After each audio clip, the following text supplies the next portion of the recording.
Okay. Now, this entire course is really exciting and really powerful, but this particular lesson I am really enthusiastic about. It's very special. It's called Realizing Your Potential. So the first thing that we're going to do, before we even get started, I just want you to take a second to think to yourself. You don't have to write it down or anything. Who are you? Yeah, we went through all that. You read it ahead of time. Who are you? Scholar. Rachel, who are Scholar. you? I Hadassah, think you are, anyway. who are you? Yeah, who the hell do you think you I'm are? fire. I'm bird. Second one you say. I'm fire. You know, a lot of times when people ask you who you are, you answer by your occupation, or you think about maybe your That's the first thing that hobbies, came to my mind. your family position. Rick Ruja! Hey, Oh my Rick. gosh! Welcome. Try to think, who are you, but this time do it without referring to your employment, your hobbies, your family position, like I'm a mother, I'm a father, I'm a sister, I'm a brother. Moving around like that. You're all comfortable, that's fine. We got plenty of room here. Maybe just try to. Who am I? Who am I? Me ani. Me anochi. Me ani. You ask a millionaire, who are you? Tells you about his yachts, vacation homes. How do you define yourself? Who are you if you're not talking about your possessions? Not talking about your area of study. Who are you?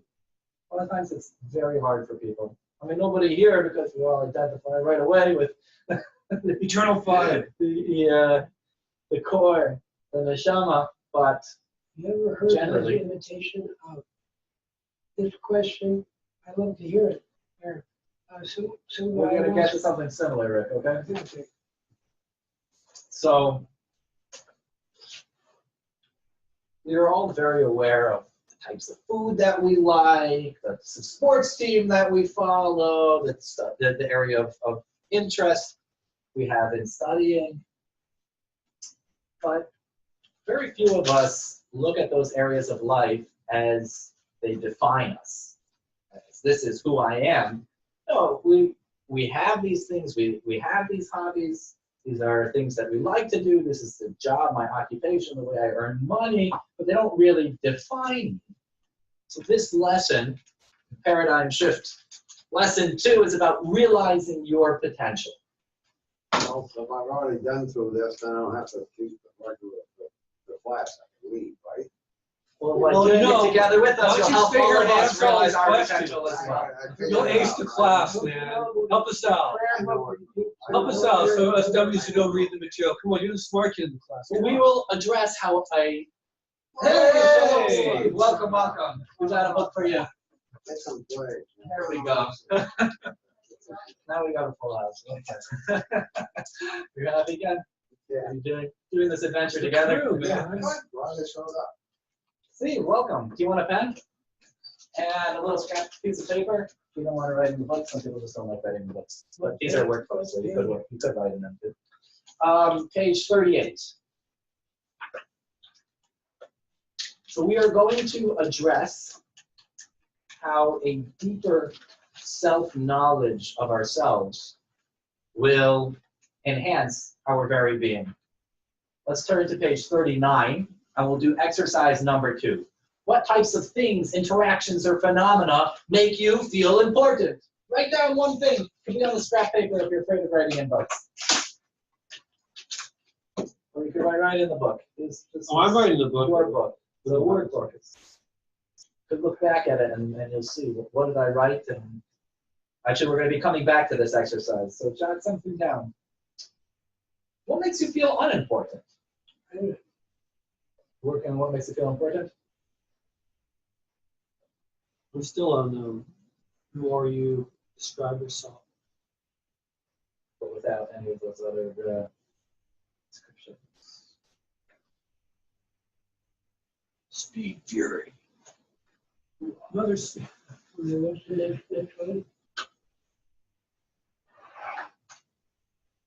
What type of things?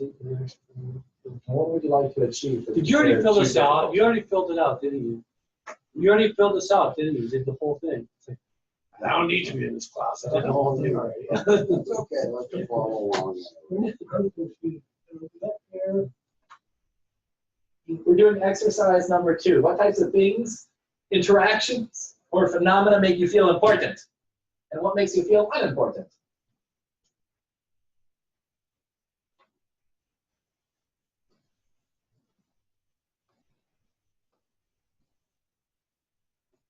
I'm on. I'm into it. I'm into this. I'm listening.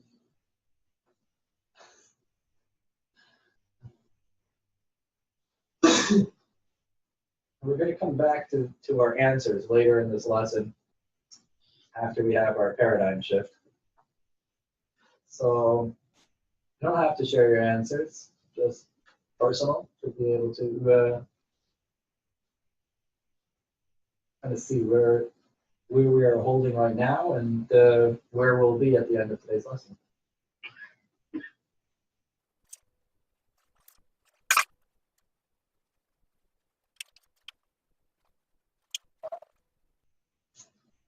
Ken, what makes you feel important? I'm not gonna be divulged. Okay, you don't have to. Too deep. Yeah. I know what all this is. A short thing. I do. A short thing, Rick. What makes you feel important? Returning favors for those who have been favors for me. Returning a favor for someone. That's beautiful. That's what anyone. Or for somebody who did a favor. Okay. So we're going to put these exercises on hold and we're going to come back to them. This course is a 6-week course about revolutionary teachings of the Rebbe. People who knew the Rebbe knew him as somebody who was never satisfied. He would always plead with people to take on an extra mitzvah, to add in another activity. Oftentimes people felt like what the Rebbe was asking them to do was impossible.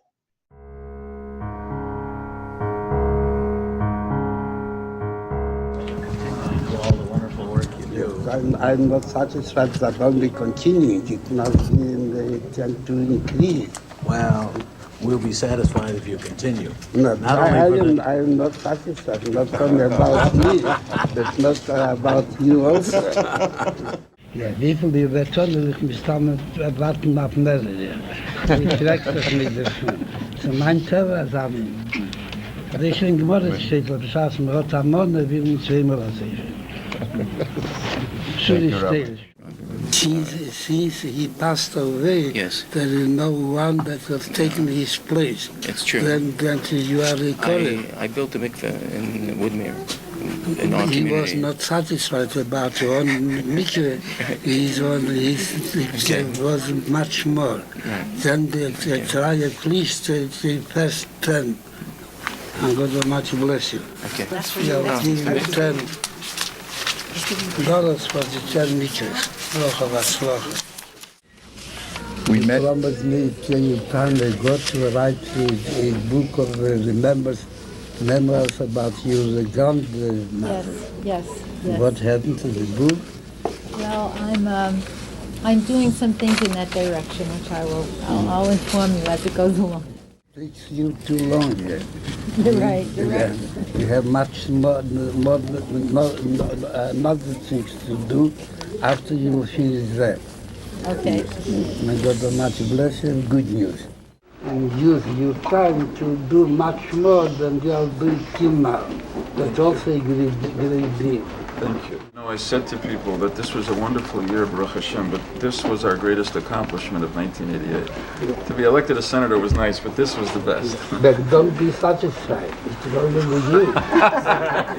Okay, we both heard. That depends more on you probably. You know that we're now providing from the UJA Federation campaign $250,000 a year to the Lubavitch school system, which is very important. This is new development. It's wonderful. And you expect me to be satisfied about the quarter? I'm not satisfied either. We are not satisfied. If you were satisfied, I'd be worried. You share with you have no reason to be worried at all. I wrote to the Rebbe, I said, I'm just overwhelmed by work. Except for all kinds of small things. I'm involved in three major projects. And except for, I say, dozens of smaller ones but the major projects that are more or less constant. And the point is, it is.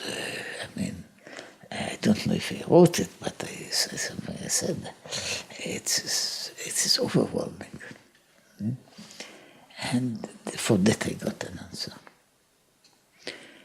The answer was, so my main question was, what should I drop? I don't know. There are three things that are important, each of them in a different level and different way. But it seems that they are too much for one person. So, and I have to be involved in a way personally, what to drop. And the main point of the answer was, you go on, you continue to do all these things, and try to do more things. That was really the last thing that the last message that I had from the Rebbe.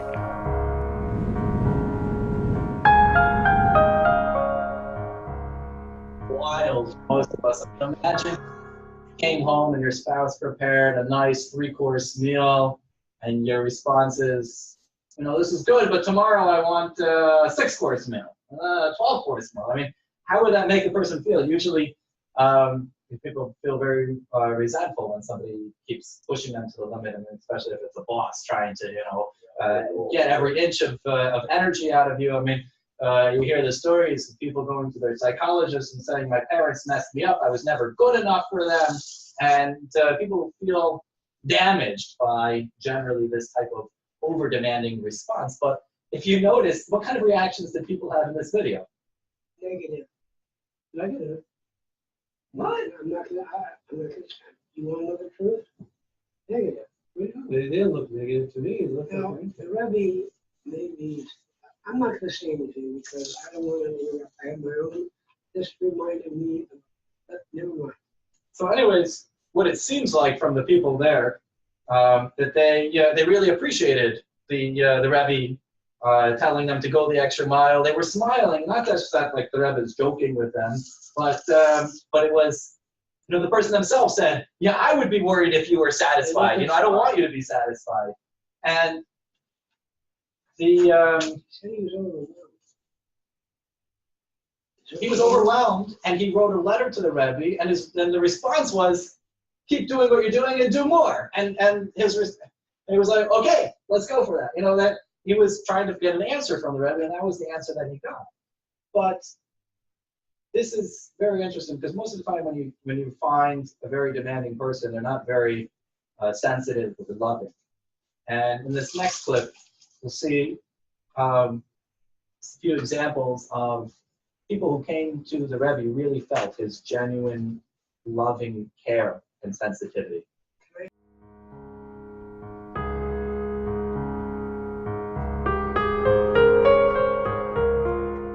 When I went to the Rebbe to discuss my mother's illness, I went for two things.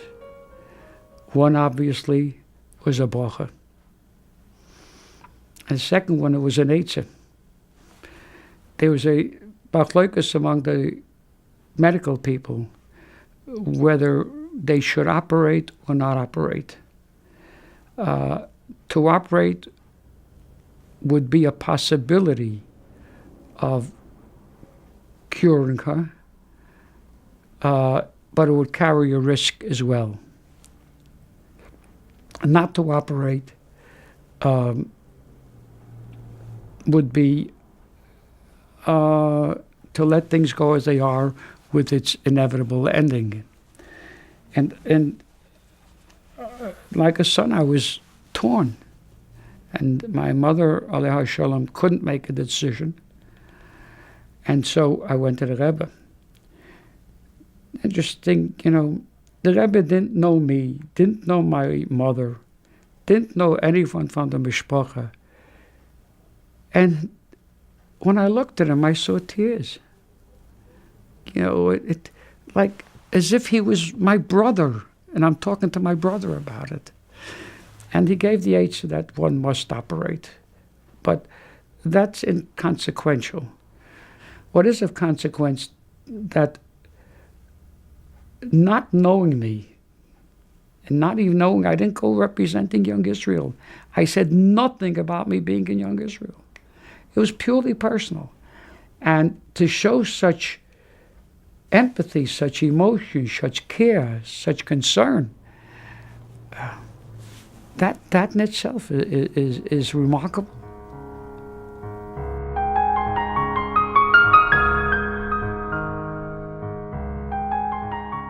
In 1985, approximately, when the Aleph Institute, which works with Jewish men and women who are incarcerated, and also in the military, had a program where we took men and women out of prison for approximately 2 weeks, where we trained them in various Jewish conduct and how to be helpful in what we called Jewish lay leadership. Since many prisons were distant from metropolitan areas, and therefore it was not easy for rabbis to visit there, and even when rabbis did visit, it was not often, and the issues that confront Jewish men and women in prison could be on a daily basis. How to pray, how to put on tefillin, how to study, what is kosher, and many such matters. And so we made an agreement with the Bureau of Prisons in Washington that they would allow us to take certain people that had certain criteria out of prison to a certain location where we would train them in learning and in prayer and in all kinds of laws and customs that are important to a Jewish person in such a limited environment, such as prison. And in this occasion that we took 20 men out of prison, we brought them to New York for a Shabbat. And this Shabbat, the Rebbe would have a public gathering called the Farbrengen, where he would speak to the public, and many thousands of Jewish people crowded into this large cavernous-like synagogue, where they would wait until exactly 1:30, and the Rebbe was very precise. When the clock hit 1:30, you knew the Rebbe was within seconds of coming out, or he'd just come out. He was always exact in his time constraints and his time frames. The way that the people would gather for this Farbrengen, because there was no sound systems, it was on Shabbat, and therefore you had to get up pretty close in order to hear the Rebbe, even though the Rebbe's voice resounded through most of that room, and most people could hear when it was absolutely quiet.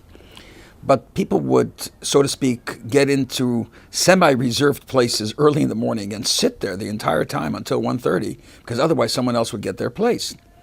Now, these men who came out of prison obviously were not used to this kind of a rigorous schedule and also keeping Shabbat. The prayer was 3 hours, 2 hours, started at 10 and finished just after 12. And they had a little period of time in between in order to make Kiddush, to eat, because they hadn't eaten since early morning. And so we arranged for a group of students to sort of sit around a table that would be enough place for these 20 men. And when they would come after eating close to 1:30, so they wouldn't have to sit through this whole hour and a half of just waiting, the students would get up and these men would slip into their places. That was the only way in which we could reserve space for them. In any case, the men went home to eat, and approximately 1:25, they all started coming back, at which time Rabbi Groner, the Rebbe's secretary, came downstairs from the Rebbe's office, and at the edge of the room he was looking for me. He asked, "Where's Sholem Ber Lipsker?" And I was on the other end of the room, and there was no passageways in which to get through. The only way you could get through to the other end so that I could speak to him was climbing over tables and over people's heads. And everybody was very accommodating. They recognized that it was significant because the Rebbe was not coming down. It was almost time for the Rebbe to come down. And Rabbi Groner, who always came down to the Rebbe, came down beforehand. And Rabbi Groner said to me the following, that the Rebbe suggested that the men who are here from the prisons should not sit at one table together. Because if they will sit at one table together, I would say the plurality of the community there are with beards and black hats and look like Hasidim. Here they were all clean shaven with modern clothes. So he says if a group like this would sit together, people would ask who are they and where are they from? And they would have to identify that these men are from prison, and so they might get embarrassed. So rather than put him around one table, they should put him around at various places around the entire room. And secondly, after the Farbrengen, the Rebbe was going to give a bottle of wine or vodka in order to have various groups take it back to their communities and, so to speak, have a participation in this gathering by taking something from this gathering and sharing it with their communities and giving them strength. And this was considered to be a great honor, and many people wanted to have that wine or vodka. And of course, the people would distribute it. The Rebbe would tell them to distribute it at the Farbrengen because it was Shabbat, so it was not like preparing for after Shabbat, but to distribute it at the Farbrengen. So the Rebbe said that this group deserves to receive this bottle of encouragement more than any other group. But since if he gave them the vodka or wine, people would also ask, what is this for? And they would have to identify them as people from prison, and that might make them feel uncomfortable. He was not going to give it to them, though they were worthy of it. During that Farbrengen, the Rebbe talked to the rabbis because it was the Shabbat after Shavuot when most rabbis come to the Rebbe, because it's the kind of a holiday where the laws are not so convoluted, and the laws of Pesach and Sukkot cover those laws as well. So if the rabbi had to leave for a holiday, he would leave for Shavuot. So many rabbis were there, and the Rebbe gave an extraordinarily sophisticated, deep discussion. And of course, all of his discussions were very deep, but this one was especially deep because it addressed explaining the most difficult chapter in the book of prophets, which is the vision of Ezekiel. And he explained it in metaphysical terms, in terms of practicalizing it, in Kabbalistic terms and so forth. And then he gave a talk to the rabbis about the fact that they need to review their studies and they should not sit on their laurels just because they had received ordination many years ago, but to continue in their learning process and continue in their growth process and so forth. And then he gave a talk, in the middle of that talk, to the prisoners. He talked about the concept of jail and about the fact that men who are incarcerated, men and women who are incarcerated, have a mission from Hashem that's extraordinary, because otherwise God would not put them in such a condition where they are exile within exile within exile. And he talked about the opportunities and the unique mission that these men are on. As we were translating to these men one at a time in the different areas that they were sitting, they were so extraordinarily moved and inspired that here was a rabbi who, so to speak, he admonished or spoke more tough to the rabbis and lifted the prisoners. Here was a leader who cared about a Jew in jail. Here was a leader who took every precaution not even to bring any sense of embarrassment to a person in jail. And they were totally impacted. They could not believe that they were in the presence of such a person.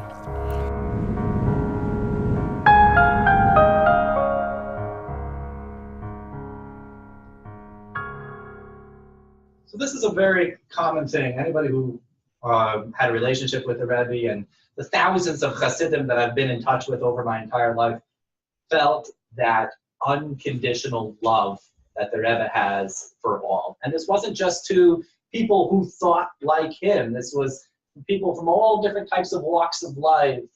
He had a student, Zalman Schachter, who went on to form a Reconstructionist movement.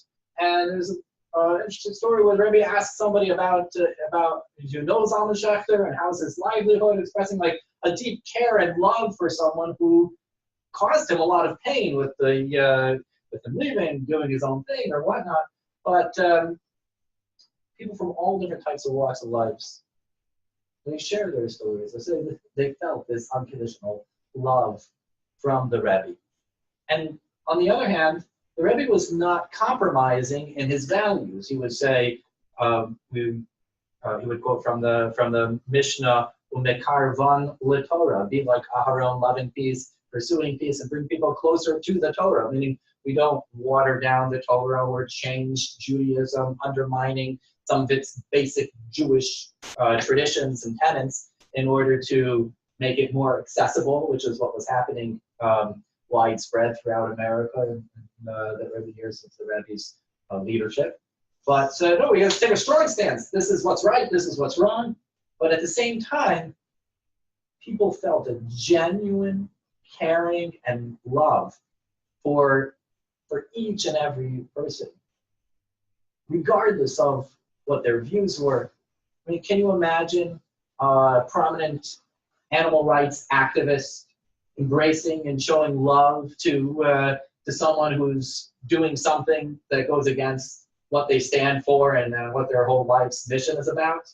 You know, maybe if they repent and they do teshuvah and they say, you know, I've made a mistake in my ways, so then maybe the animal activists will accept them and ignore their past. But as they are right now, it's very uncommon. You see people who are very loving to people who think like them, but if they have different points of views, then it's a lot harder to love.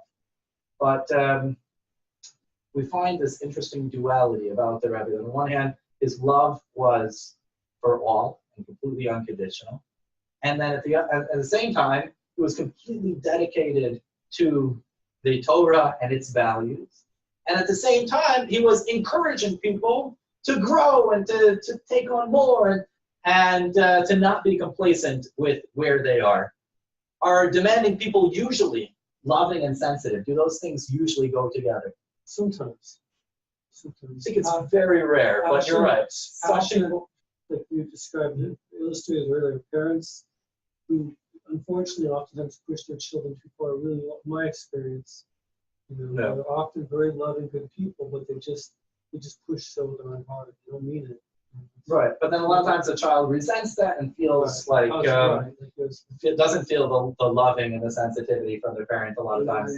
So last week we spoke about the paradigm shift between being a optimist and a realist, and how they're not different sides of the spectrum, or one is somewhere in the middle and leaning to the left, and then one is on the other side and making a compromise. But to be a realist is to be an optimist. So in this lesson, we will learn how, when we truly understand who we are, to be able to understand who someone else is, and being loving and sensitive will be synonymous with the Rebbe style of demanding in a way that makes people feel energized and uplifted and loved and cared for, and not, God forbid, the opposite. So to start, let's open up to page 41 and talk about a common theme that we have in the Hasidic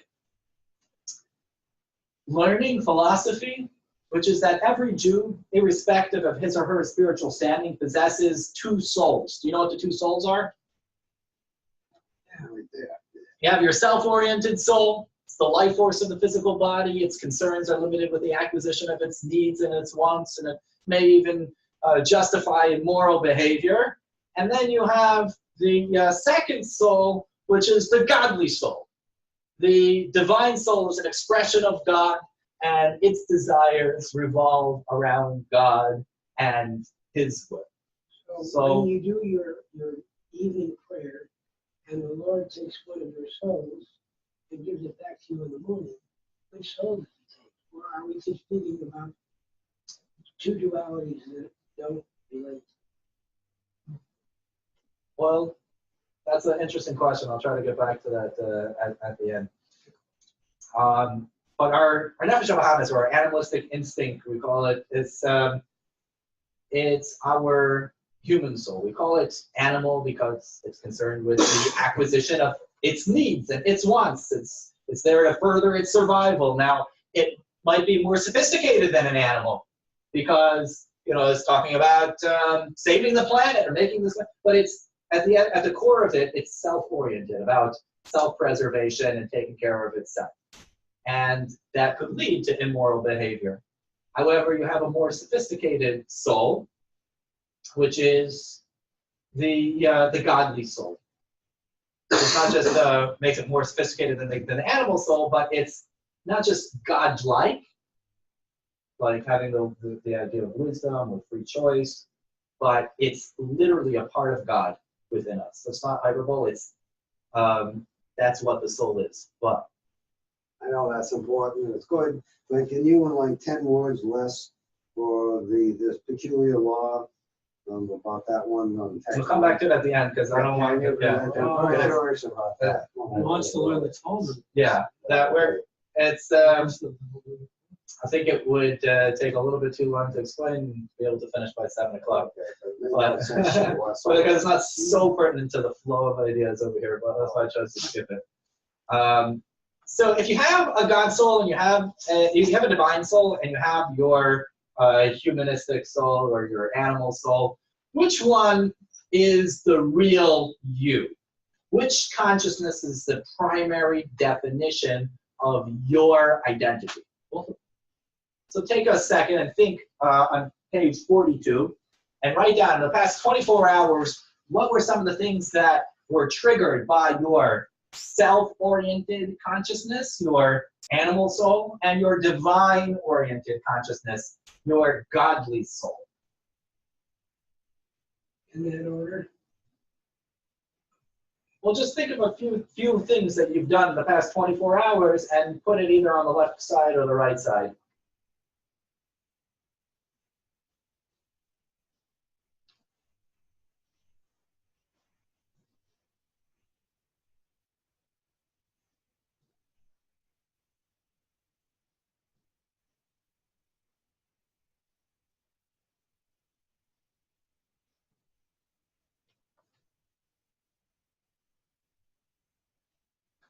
What?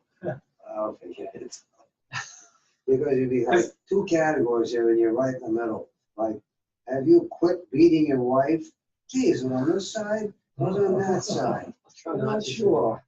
We're talking about things that you've done. A list of activities that you engaged in over the past 24 hours. You think it came from your survival instinct, self-oriented, or is it coming from the divine desire and will, peace of God within you? That's the question. Yeah, think about each thing that you've done in the past 24 hours or a few examples. Okay. So most of us find that our self-oriented consciousness has more of a hold on our daily choices. It's more vocal and motivating us, and it's much easier to satiate its cravings. And if we wanted to be cynical, you could think that a lot of the good things that we do as well are ultimately motivated by some sort of selfish motive. So it would be reasonable to conclude that our true identity, who are we, is our self-oriented souls. And we might have maybe a divine experience every once in a while, but the Rebbe here in text 3 argues differently. Our primary identity is that of the divine soul, which is literally a part of God. Although Tanya chapter 29 states that the self-oriented consciousness constitutes the core of those who are not tzaddikim, this is only true superficially, b'chetzonius. The innermost and thus the truest part of our identity is our godly consciousness, as evidenced by the willingness of every Jew, even those on the lowest of spiritual rungs of spiritual sensitivity, to forfeit their lives rather than to renounce their Jewish faith.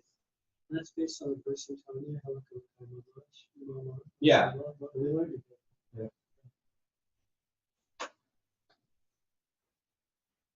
So a tzaddik, a righteous person, is somebody whose entire personality expresses only holiness. He just wants to do what God wants him to do. Our nefesh v'hamis can sometimes hijack our godly spirit and cause us to do things that go against our true desire of our godly soul. So even though what we're doing throughout the day, most of the day, might be animalistic drives, there's a reason behind them that's bringing them forth and causing you to do these things themselves. Meaning it's not a percentage game. Let's say 99% of the time you're involved in animalistic things, and 1% of the time you're involved in prayer and spiritual pursuits. Take, for example, let's say a woman who works her way up the rungs of the corporate ladder and becomes a top CEO, has important business meetings, and is running this corporation. And then all of a sudden she gets a phone call from the school. It's an emergency. Your son needs you for a medical purpose. So she has a meeting in 2 minutes. She drops what she's doing and she goes to save her son. Why? Because even if 99% of what she's doing is CEO and she describes to everybody, who are you? I'm this big CEO, whatever. When push comes to shove, she's a mother. And she's a mother more than she's a CEO. And so similarly, we are divine souls. Yeah, we get involved in taking care of our body and we have to do a lot of things that seem like selfish, but that doesn't define our reality.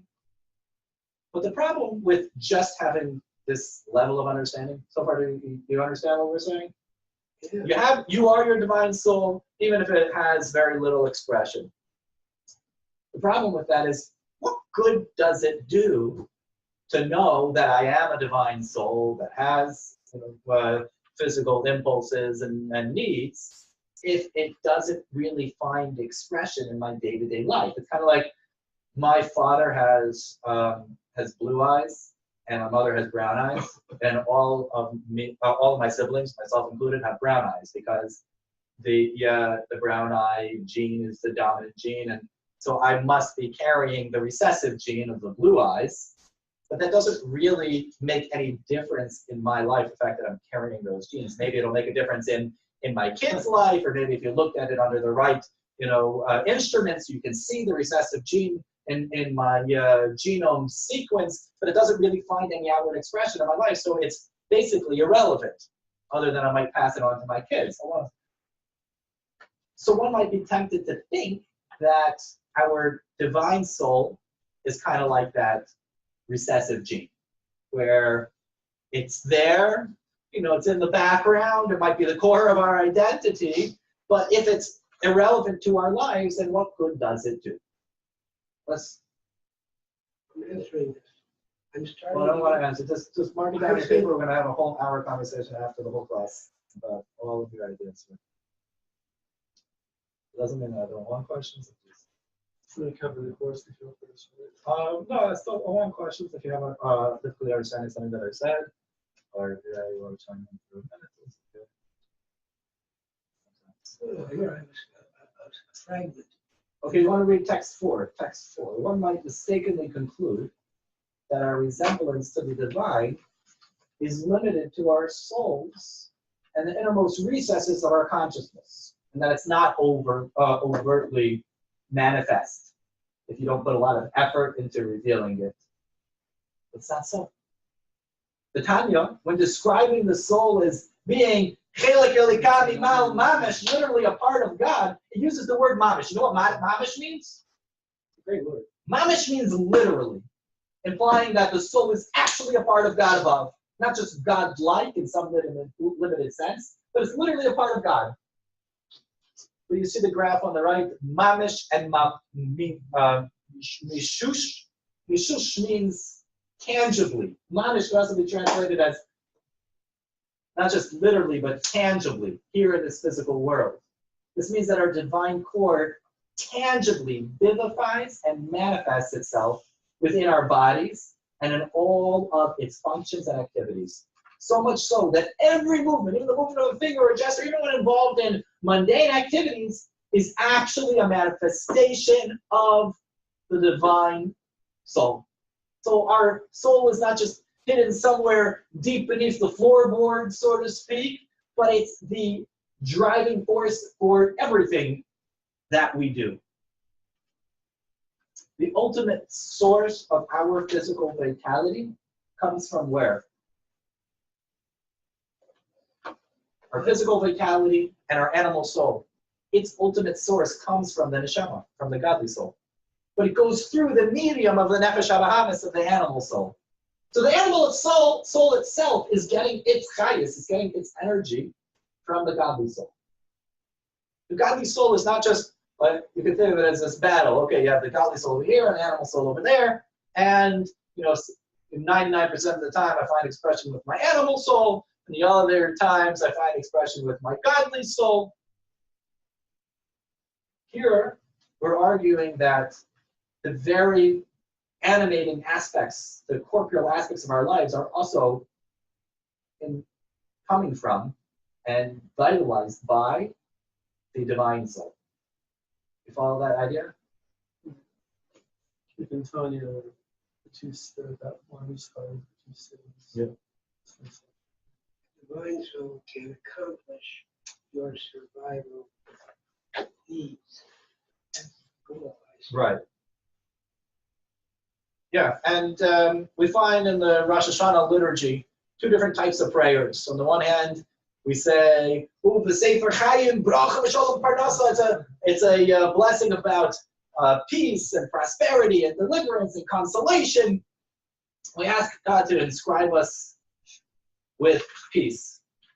And then we have another theme in the High Holy Days, which is Elokeinu v'Elokei Avosseinu, who God and God of our fathers, reign over the entire world in your glory, be exalted over all earth in your splendor, and reveal yourself in the majesty of your glorious might and and reveal yourself in the majesty of your glorious might over all the inhabitants of your terrestrial world. May everything that has been made know that you have made it. May everything that has been created understand that you created it. And may everyone who has a breath of life in his nostrils declare that the Lord, God of Israel, is king, and his kingship is over all. Which of these prayers resonates more deeply with you and is likely to be said with more emotion? The book of life, blessing, peace, Both of prosperity, those deliverance, verses really consolation. rock, though. They really flow, especially in the Kaya. In Chaya and Bracha, Shalom, Parnasa. It's funny that They both rock really hard. Even when you come to shul, we're not only involved in, let's say, the Elokeinu v'Elokei Avosseinu and their fiery passion and excitement about God, but then we get all worked up about our physical needs. Even in synagogue and on Rosh Hashanah, you think that was the time to just focus on godly things, but we get passionate about our physical things. Sometimes, for a lot of people, it's even more than this abstract idea, God, King of the universe, let His glory come over everyone. It resonates very deeply. It's very prosperity, peace, health. These types of things are very personal. So in text 5, the Rebbe argues that these things, our personal needs, are not because we are physically orientated, but because we have a divine soul that wants to have a dwelling place for God down here in this physical world. When reciting those Unasana Tokef prayer, in which we affirm that on this day God decides who shall find tranquility and who shall not, we are stirred to the depths of our hearts, so much more so than when proclaiming reign over the entire world in your glory. The obvious explanation for this is the fact that our souls are invested in physical bodies, and worldly concerns are closer to our hearts and interests us more than our spiritual matters, okay? Make sense? But here we go to a deeper level. On a deeper level, however, you follow? Text 5. On a deeper level, however, the explanation for this phenomena is that our souls sense and mirror God's desire to be present and felt in the physical experience. So that's why we are moved to the depths of our soul when we beseech God for material blessing. It's an expression of our deep-seated desire to be granted the tools to allow us to implement the divine master plan of making this world into a home for God. In other places, the Baal Shem Tov explains, why do you have a physical hunger? I want this food. It's not coming from the animal soul. It's the animal soul retranslating a message from the divine soul. The divine soul says, there are sparks of holiness in this cookie, and I want you to elevate it and use its strength to learn Torah. And then that translates itself, and sometimes things get lost in translation, so you don't even know where the message is coming from. But it translates itself as, I have this physical hunger and desire for this food. But what is its core reason for that desire is something that you might not be cognizant of if you weren't looking for it. You didn't know to look for it. Kind of like, let's say there's a couple who were madly in love, and they go over to an expert biologist, and the biologist said, no, the reason why you find an attraction to each other is a physical desire to perpetuate the species, and he has this whole theory about why this couple is falling in love.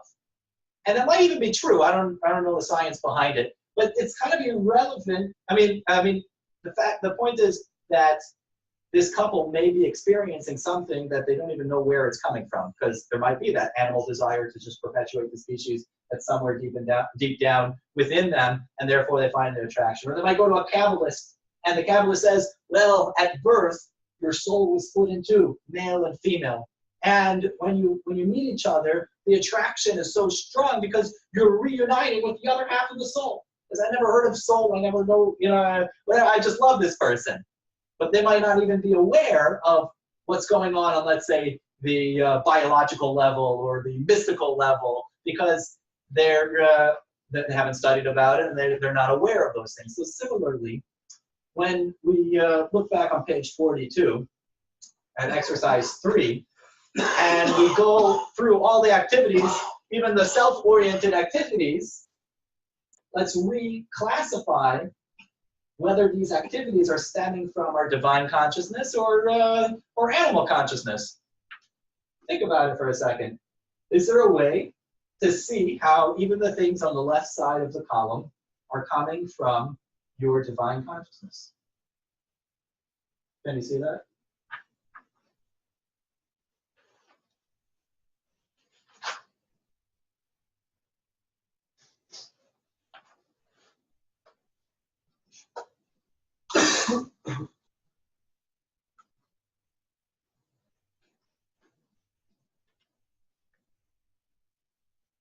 So what are the practical implications of this understanding of our core identity?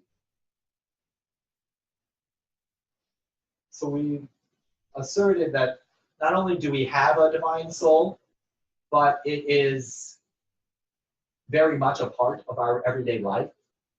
It's what gives us the desire to do a lot of the physical things that we do. It's just that sometimes our animal soul or our selfish drives hijack the memo from the divine core and then use it for something that's inappropriate.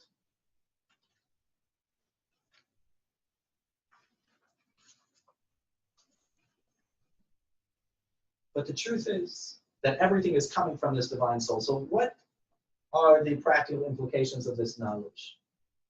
You know, there was a chassid who came to the Rebbe Rashab, who was a successful diamond merchant, and he was talking to the Rebbe, why do you give so much attention to these simple Jews?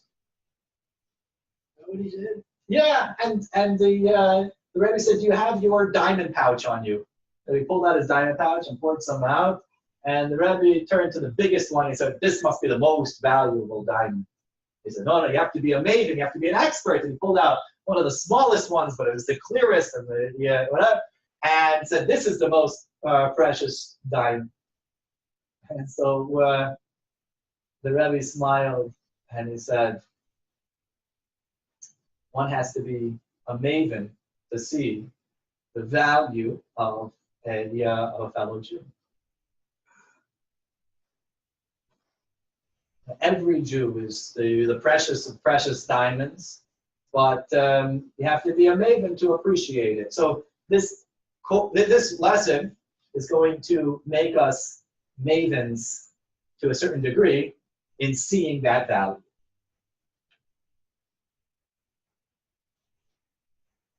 And this is very important for who we are. Why do we matter? Who are we? What makes us feel worthy? What makes us feel important? What makes us feel unimportant?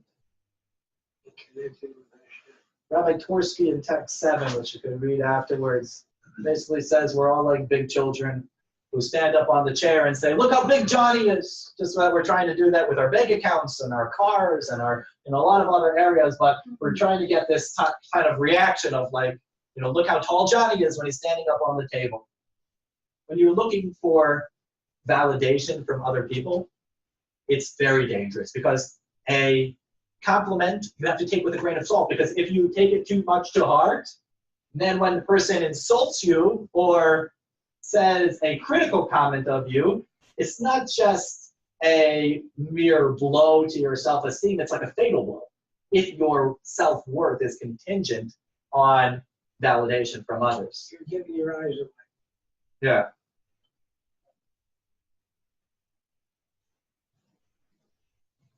So only You know, a lot of times we tell our kids, you know, you have this infinite value and you are very precious and you don't have to worry about validation from others.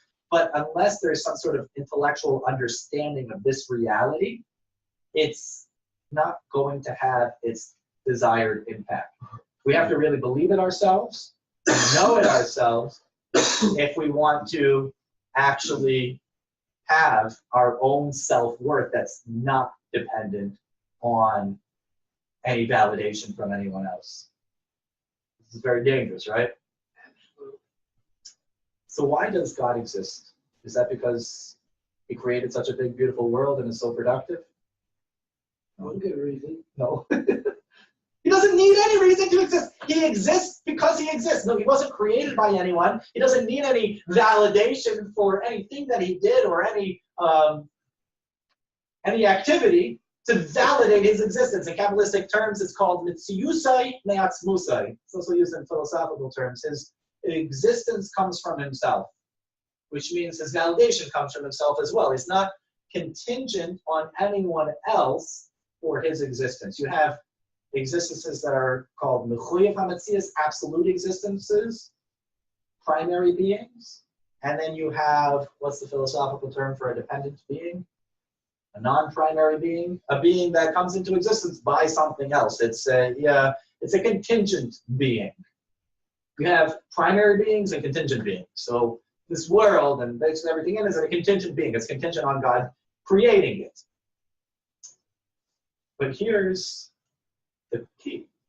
Our souls are literally a part of God, which means that just as God needs no validation for his existence, we too, our souls, don't need any validation for our existence.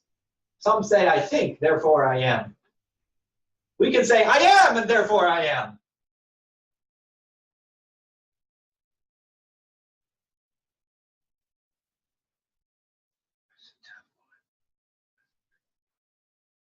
So when somebody rejects you, or you go through a certain failure, which we all go through in life at some time, we realize that, yeah, we do have failures, sure.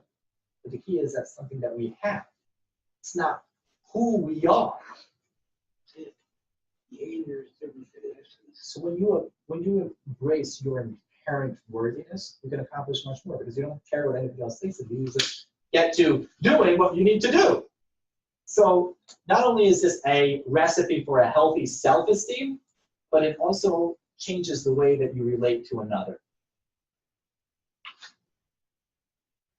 Text 8 from Rabbi Tzvi Friedman says you cannot reach deeper within another than you reach within your own self. If you love yourself for your achievements, your current assets, the way you do things and handle the world, and despise yourself for failures in the same, it follows that your relationship with another will also be transient and superficial. To achieve deep and lasting love of another person, you need to first experience the depth within yourself, an inner core that doesn't change with time or events. If it is the true essence, it is an essence shared by another as well. And deep love becomes unavoidable.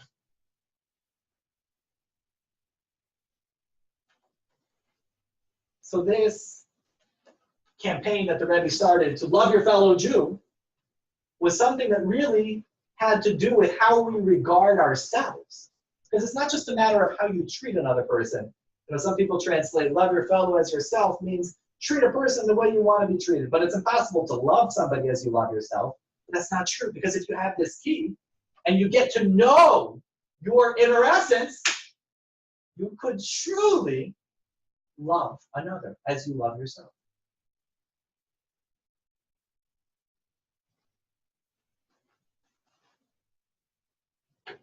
On page 53, I'm moving along too fast. Yes. Catch the following. I want to know how you would answer these Pew Research surveys that were asked of Jews in 2013. Can a person be Jewish if he or she works on Shabbos? What if he's strongly critical of Israel? Claims not to believe in God. Can a person be Jewish if he claims not to believe in God?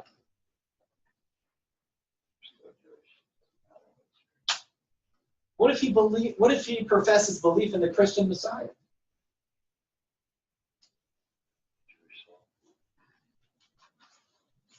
Based on what we learned, a person is Jewish no matter what he or she does.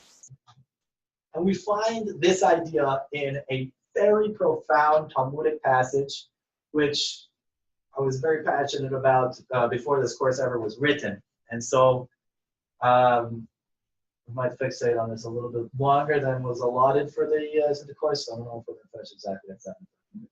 Yeah? We don't have to rush through it. Let's open up the Talmud. You like learning Gemara? I don't know what more is. Talmud, page 53. Ma'aseh de Miriam bas Bilga. Okay. There's a story of Miriam, the daughter of Bilga. She himira dasa, she apostatized, she converted out. And married a Syrian Greek military officer. And mind you, the Syrian Greeks were opposing the Jewish people right before the Hanukkah story. They were oppressing the Jewish people, and she went out and married one of them. Okay.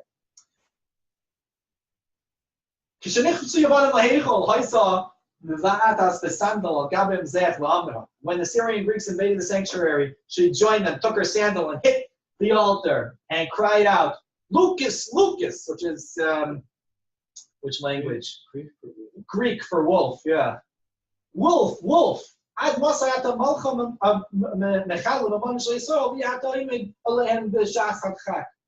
wolf, calling God a wolf. How long will you consume Israel's money and not come to their assistance in their time of distress? And the Talmud goes on to say that the whole family was punished for this disrespectful act, and says, well, how can you punish the whole family if it was just the act of one person? And says that she must have heard it from her parents and from those around her, and so they punished their entire priestly caste of the Bilga family throughout history had certain disadvantages when it came to serving in the temple. And the Talmud ends off that woe is to the wicked, woe is to the wicked, and woe is to his neighbor. And then in order to end off, by the way, this is the end of the entire chapter of this entire tractate, and ends off to try to end on a positive note, says, Tov l'shchenu, tov l'tzadik v'tov l'shchenu. It is good to a tzaddik and good to his neighbor. How would you describe Miriam's relationship with her Jewish heritage, Steve? How would you describe her relationship with her Jewish heritage? 2 words. Rick, 2 words. How would you describe it? Ambivalent. Ambivalent. I don't know what that means. How would you describe her relationship with the Jewish people? Well, we stuck with it, like it or not. That's basically it. Thus, can you think of a positive spin to put on this Quite strong. disrespectful behavior? It's strong. It's very strong.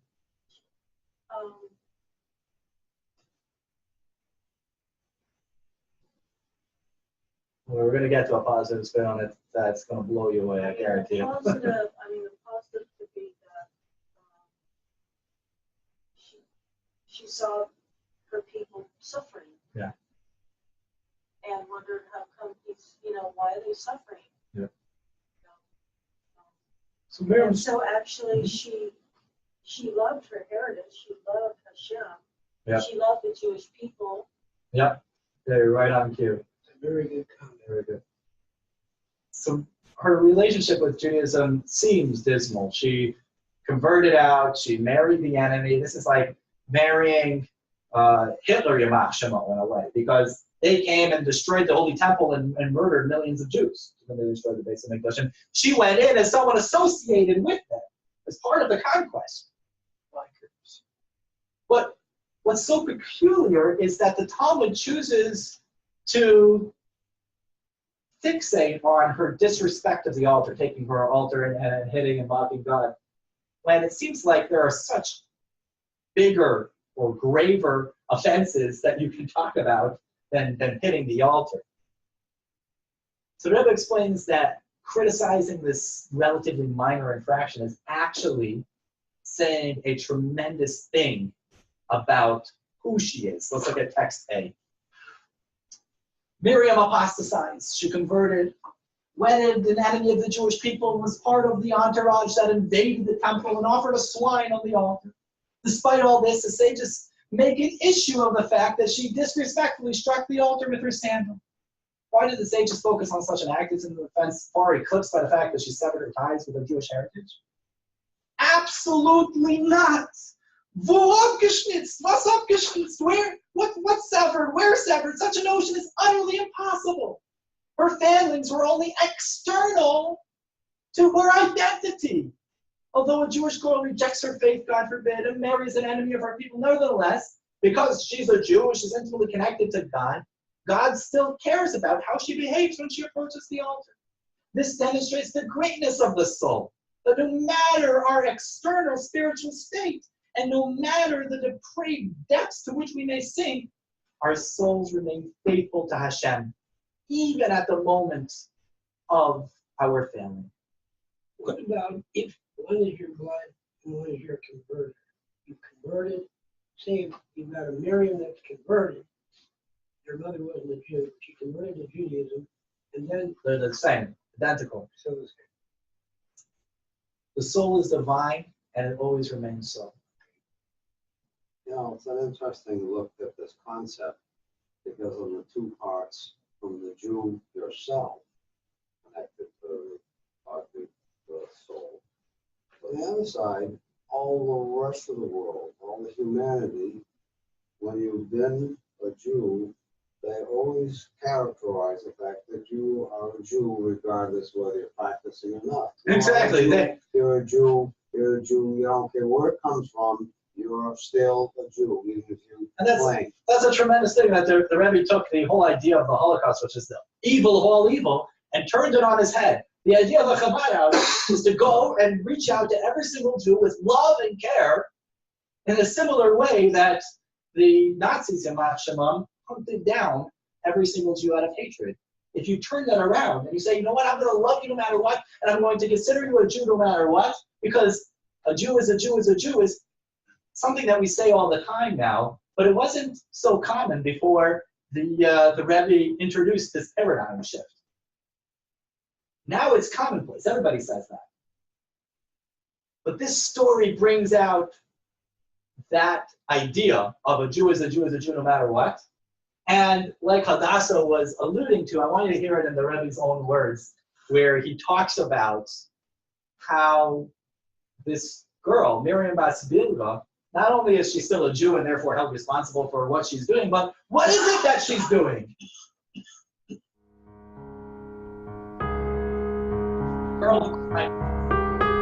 Wo das ist der Limusrus, was da auf Bilga Basmilia.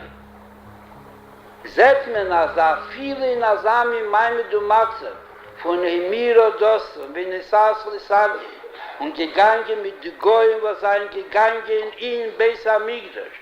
Versteht sich, als nie gewesen in der Neffen Schultar. Allah has kamen, wir kamen bei ihm. Was hat gehabt, für was hat der Mizbeach nicht Medien auf Ayiden? Und das sagt mir, was ein jüdisch Kind ist, nicht der sagt, was hat Milchome gehalten mit ihnen und hat eingenommen Jerusalem, hat eingenommen der Beis Hamikdash, eingenommen die Mizbeach. Und sie geht mit ihm mit als ein Sami, was im Scheich ist. Schaut danach, aber sie der sagt, was tut sich mit der zweiten Nieden, schreit sie, Lukus, Lukus, für was hältst du nicht genieden?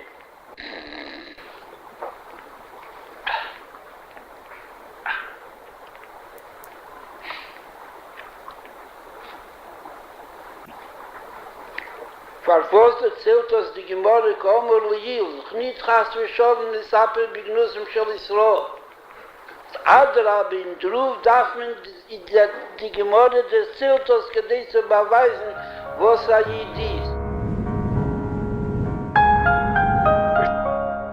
Thousands of years, people read this Talmud and my knowledge, not one saw such positive overtones.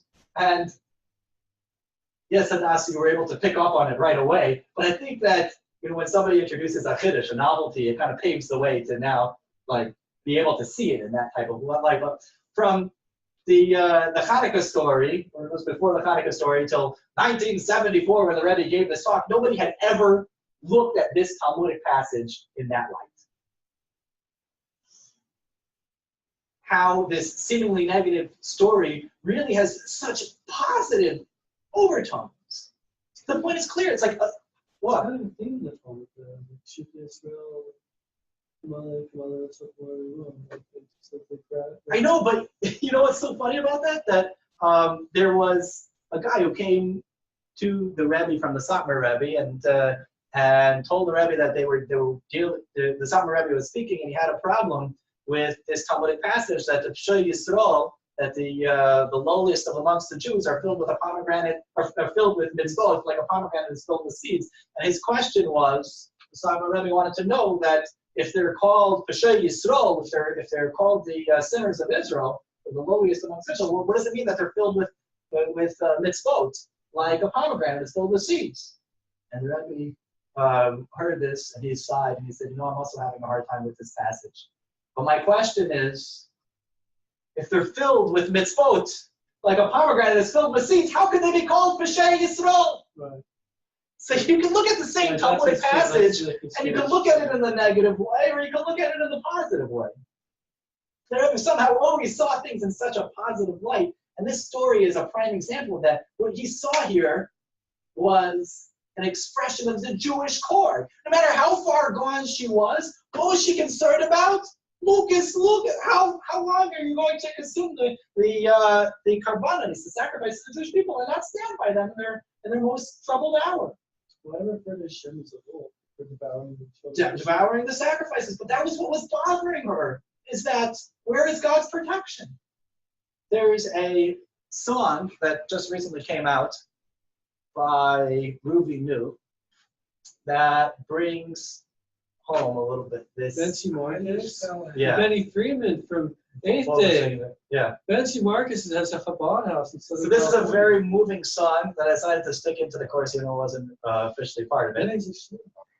And the lyrics are up there, they're a bit small. But What's the name of the artist? Ruvi New, R-U-V-I New. It's a little bit of music that brings home the novelty of the Rebbe's approach, and not just bringing out the power of a Jewish soul, but the redemption that the Rebbe brought to this girl herself.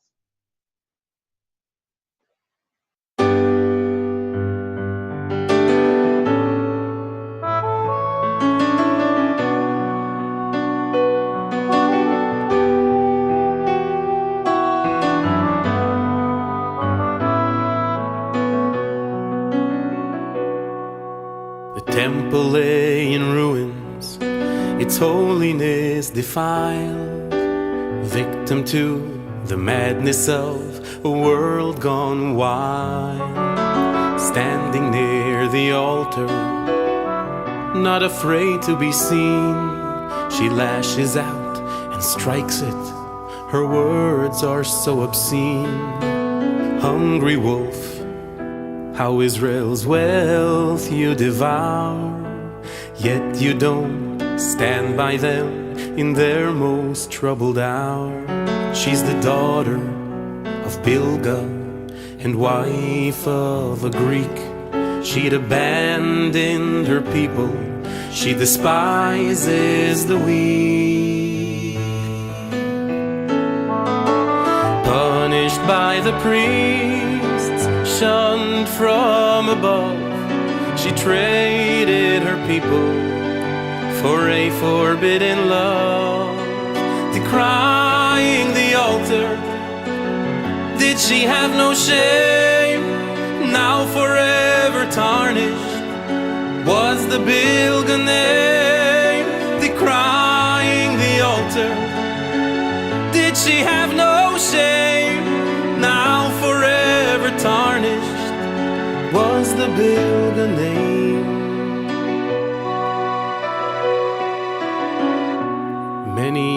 years have passed and thousands have appeared to sit before and hear the voice of a leader so revered. But they were all surprised at the Rebbe's words. He had someone else in mind to stand up for this daughter of Bilga, to set things right.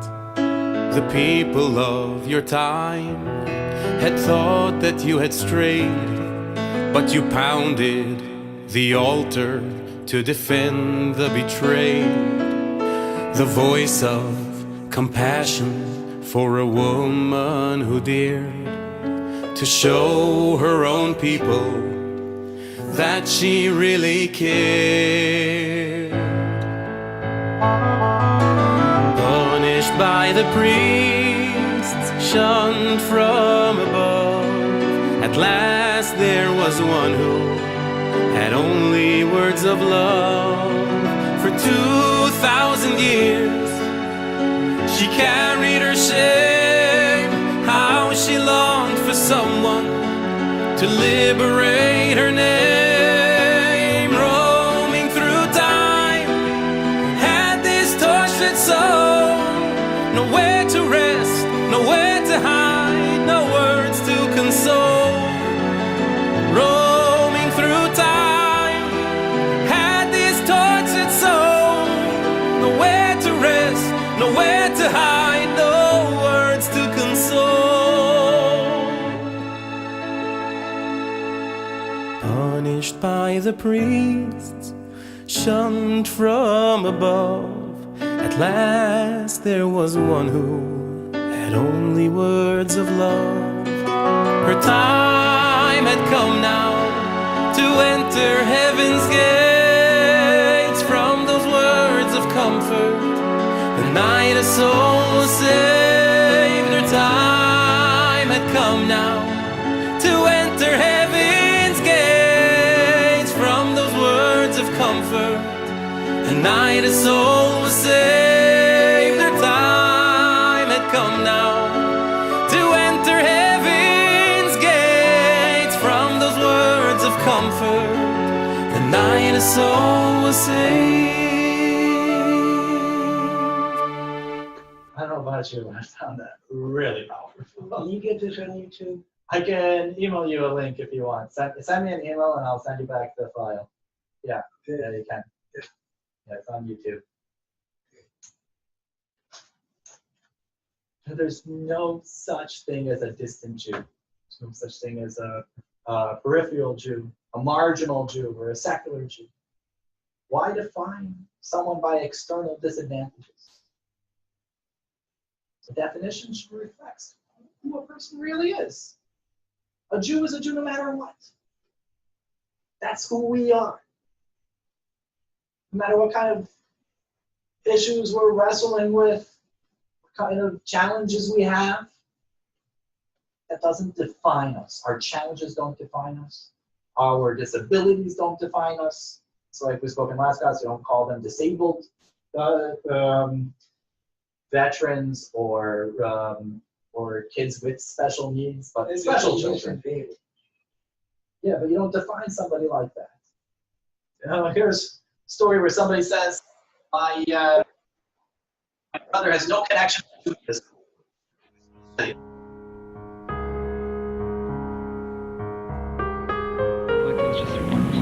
For my brother, who has absolutely no shaykhs to Yiddishkeit at all.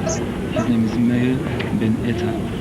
Absolutely no shaykhs at all to Yiddishkeit. He was born a Jew. That means he's not only shaykhs to Yiddishkeit, he is a Jew, and that is his essence. You must only reveal it by removing the dirt or the shame that is covering it up. And that depends on his relatives, and especially brother and sister. The Rebbe's approach was there's no such thing as a lost Jew. There's even, It's like that, there's that divine spark, it's just different. Yeah, it's there. And so,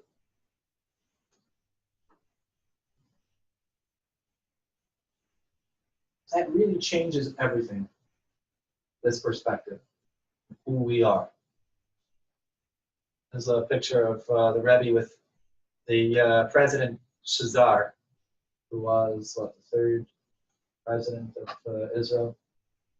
And President Shazar sent him, you see the booklet on the right, Mea Brachot, 100 Blessings, which is a publication that was written by the conversos, something known as the Moranos. They were referred to by the Spanish Inquisition as the Moranos, the pigs, because they were living outwardly like they were Christians, but inside they kept their tradition.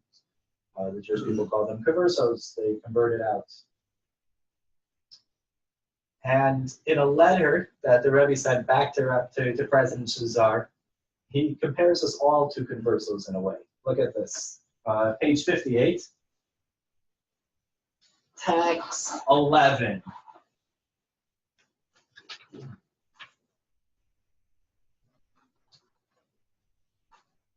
I do not know if the following was also your intention when you gave me the gift of the booklet entitled Mea Brachot. Either way, it was certainly by divine providence. This is a prayer booklet that was printed for converso Jews, perhaps even by converso Jews, who immigrated to the countries where they found respite, locals that allowed them the opportunity to openly behave in their everyday lives in accordance with their true wishes. Every so often I look at the booklet and I can't help but think that truthfully, we are all conversos to a degree, perhaps even to a great degree, inasmuch as we act in many ways upon, direct or indirect, upon societal pressures. At the very least, we are conversos due to internal coercion. As the great teacher Maimonides wrote, we are induced by the evil inclination to act in manners inconsistent with our true will. For in truth, what do we want? We want to be a part of the Jewish nation, fulfill God's mitzvot, and distance ourselves from wrongdoings. So our neshama, our soul, is not at odds with what God wants. Mind you, that's who we are, right? We are our neshama. And it animates and finds expression even in banging on the altar or even in our seemingly transgressions. It's all coming from the power of our godly soul. That's who we are. And it finds expression in our everyday life. And what does our soul desire? To connect to Hashem, to perform the divine master plan, to actualize a dira b'tachtonim, to make a home for God down here in this world. That's why it'll send the messages to the animal soul, be hungry. And that's its desire to eat. Now they can get hijacked and turn into some sort of gluttony, but the messages are coming from the divine soul. And the divine soul wants to do what God wants. And so what happens when we do something that we know we shouldn't have, that goes against Hashem? Do we say we're a bad person? No. We were coerced, so to speak, by, like the conversos, the Spanish Inquisition, but by an external piece of our identity, which is not us, that led us astray. Why isn't it us? Why can't we just forgive us? That's because God forgives us. He forgives our iniquities. Yes, but there's a difference between repenting and returning. Repenting means that you are your inequities, and you need to get repentance for those inequities that you have. You're talking about behavior essence. That would be essence. But teshuvah is something different. Teshuvah means to return. Returning means going back to who you really are. So the failures don't define you. Those are things that you have. Who you are is a Jew. And even the idea of returning to your core is different than returning to who you are. Because of course, it sounds like it's something that's distant. No, this is your true identity. And so there's never a war between us and Hashem. People a lot of times will look at religion as this kind of battle between what does God want for me and what do I want? And then even if God wins, like you could explain to yourself, okay, it makes sense to follow God's ways, even if I don't feel like it, there's a sense of resentment, like you're making me do something that I don't feel like. But the battle is not between us and Hashem. The battle is between our true selves, our nefesh elokis, and our nefesh ahavos, our animalistic instinct that tries to sever us from who we really are. So Hashem's mitzvot are not telling us to change and become something that you're not, or overcome yourself so that way you can follow God's will. But it's overcome this external thing that's hijacking you and this inquisition that's causing you to go astray.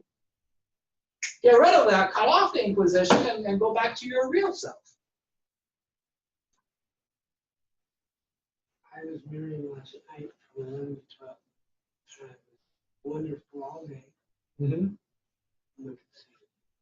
And so another point is that there's never any, so here you have, there's no war between us and Hashem. Teshuvah means to return to our essence, and there's never hypocrisy in doing a mitzvah.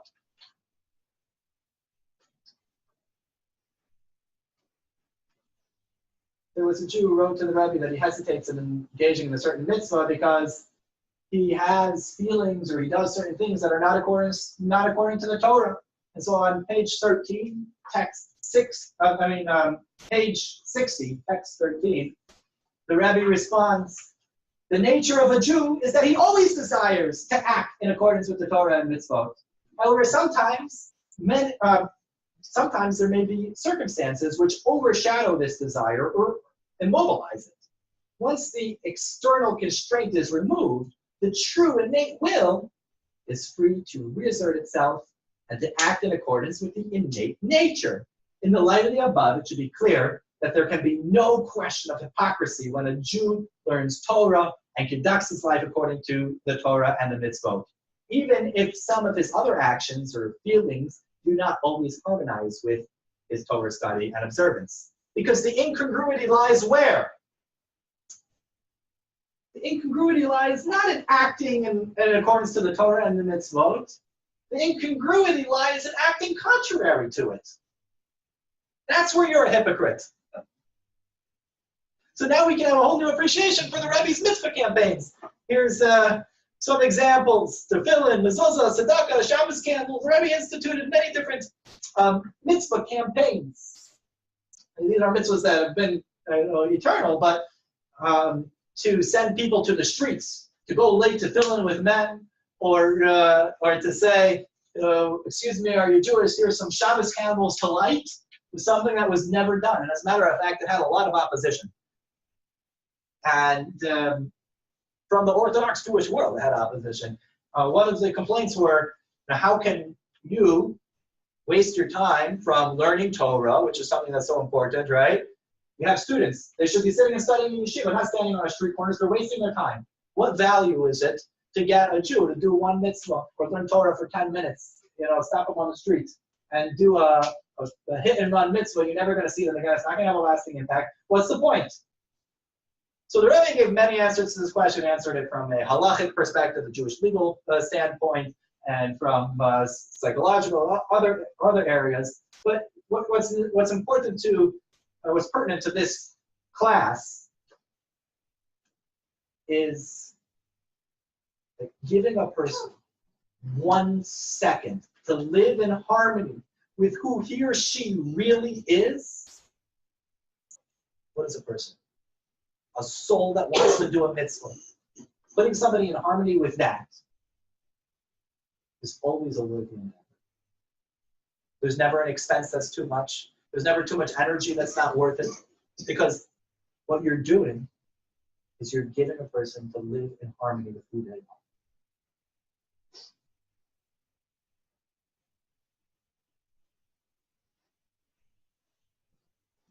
That's why the shluchim are relentless.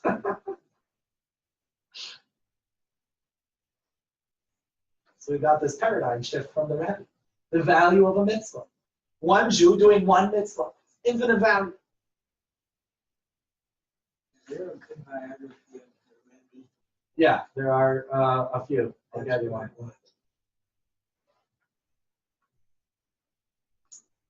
How do you I mean, serious. Being a Rebbe is a gift from God, but being able to see the world like the Rebbe sees is by learning his teachings. You really get to know the Rebbe by learning his teachings more than reading about where he went in his life. And it's very flowery. I mean, you could read some very interesting biographies of the Rebbe's life, but if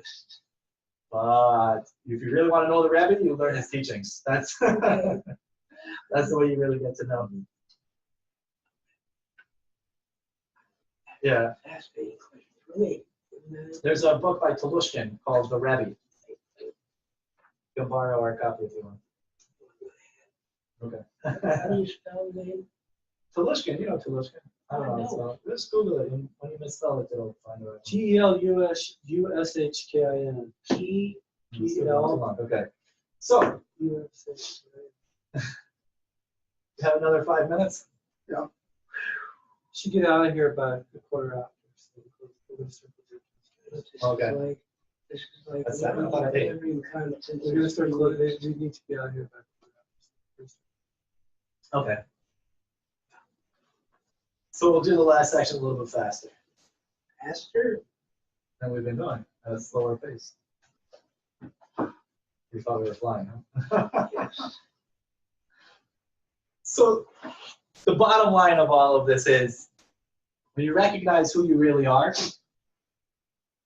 it changes the way you feel about another, changes the way you respond to another, but it also changes what you're capable of. Text 14, person should ask themselves, when are my actions going to be on par with Abraham, Isaac, and Jacob? Whoever asks themselves such a ridiculous question. If you work hard, you will succeed. How does this work? Because we have a divine soul. Our powers are infinite. We just have to tap into them. Here, let's look at this context as the Rebbe wrote a letter to someone. Text 16. You want to read? Who wants to read? Go for it. Okay. I preempted you and responded even before you made your request. I already did precisely as you advised. Rabbi Moshe Yitzhak was sent to your city. It appears from your letter and from the previous one that you are unfamiliar with Rabbi Hecht or his abilities and powers he has been granted. In any event, endeavor now to acquaint yourself with him, and immediately everything will change. Your disposition, your trust in God, your everyday joy, etc. Can you deduce from the Rebbe's answer what question he was answering? How would you formulate the question? What is the person asking?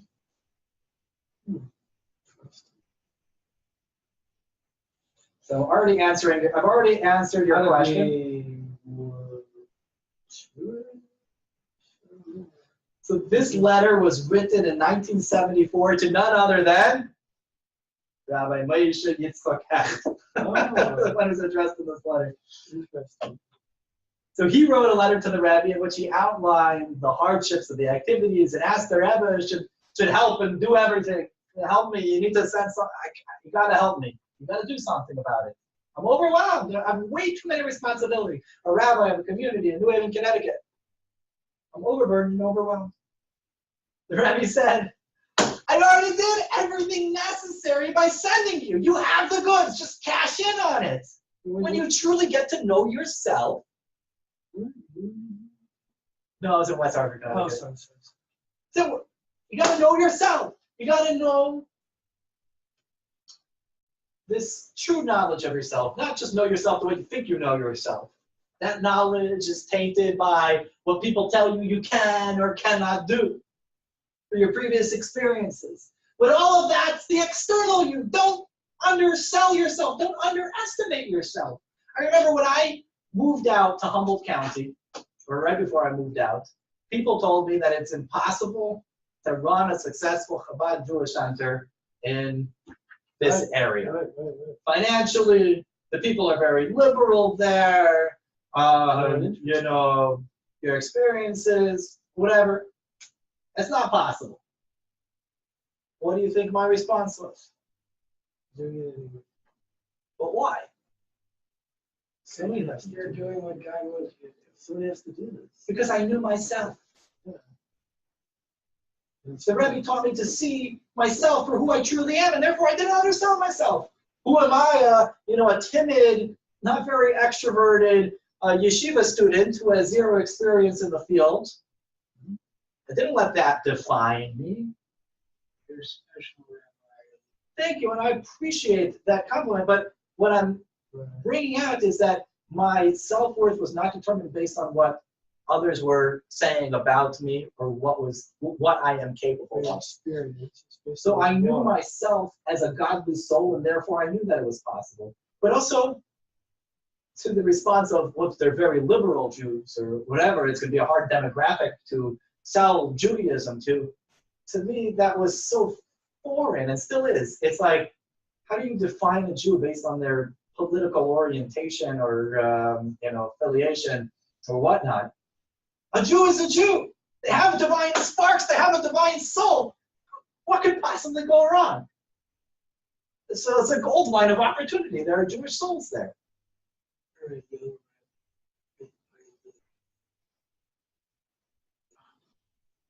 I remember that I had a meeting with a bunch of members of the Reform Temple before I moved out here, and from the Reform Temple, and they wanted to know that if they're lesbian, would they be welcome to come into the Chabad house and to participate? And my response was, well, why would I ever identify somebody based on their preferences or orientation or whatever? I don't go around identifying myself as a heterosexual.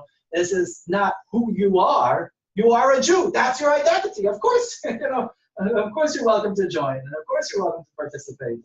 And Baruch Hashem, over the years, we have many Jews from many different walks of lives. They identify themselves in all these different types of ways. But when they walk into the Chabad, there's a certain harmony.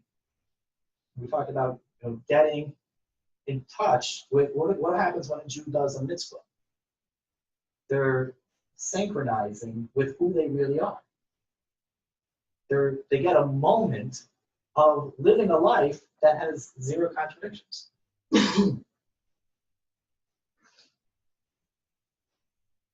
So figure 2.4 on page 64, somebody wrote to the Rebbe and he said, I don't really know how to write to the Rebbe and express my gratitude, but just tell the Rebbe that a small Jew from Krakow felt that the Rebbe Shlita touched my soul, and thank you for doing it.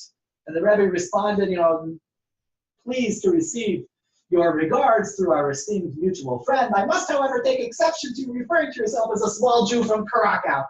Surely there's no need to emphasize to you at length that every Jew, man or woman, has a nefesh elokis, a godly soul, which is part of godliness above. That's explained in the Tanya beginning chapter 2. Thus there is no such thing as a small Jew.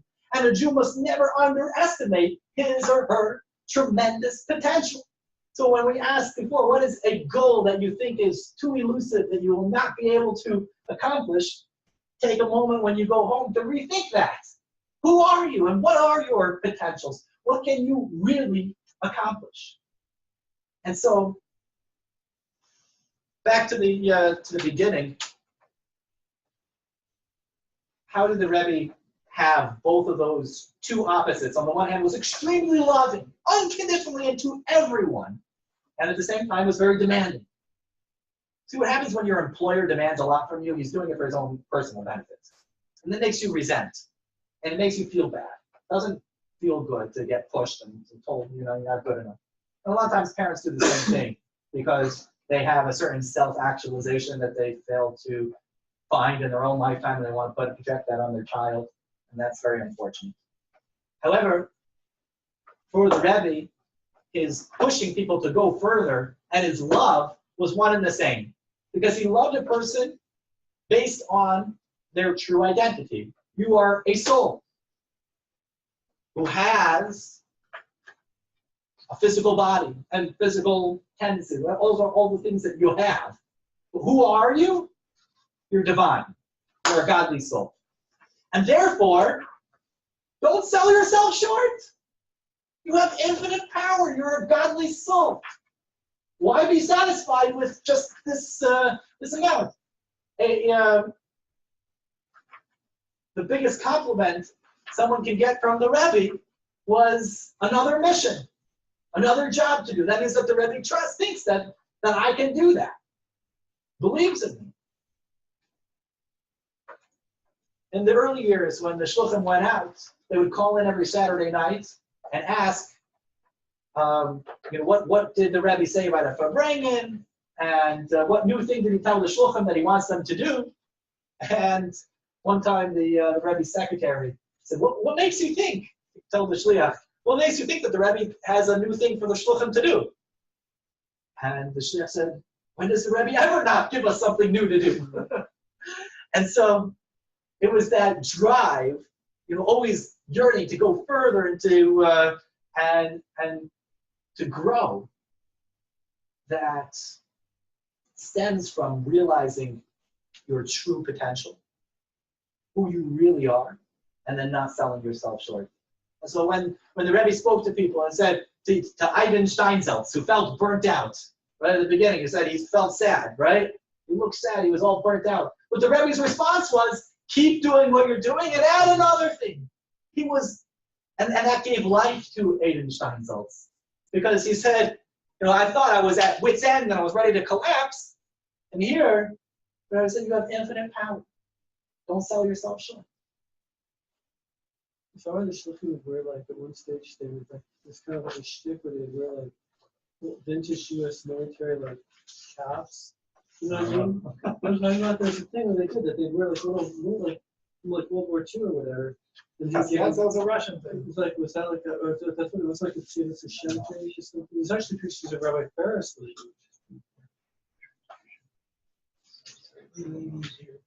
Yeah, I was there. So thank you everybody for coming today. It's a very And nice class. enjoying this class. Really like this every same time, same thing. Yeah, but hopefully we won't go over it so much. Four every more time. classes. Then that's right. I gotta go. Oh, okay. Yeah. Okay. Okay. Okay. But they couldn't make it this time, they're gonna come Tuesday. All right, good night. Good night, everybody. This was fantastic. But too much evidence. Okay.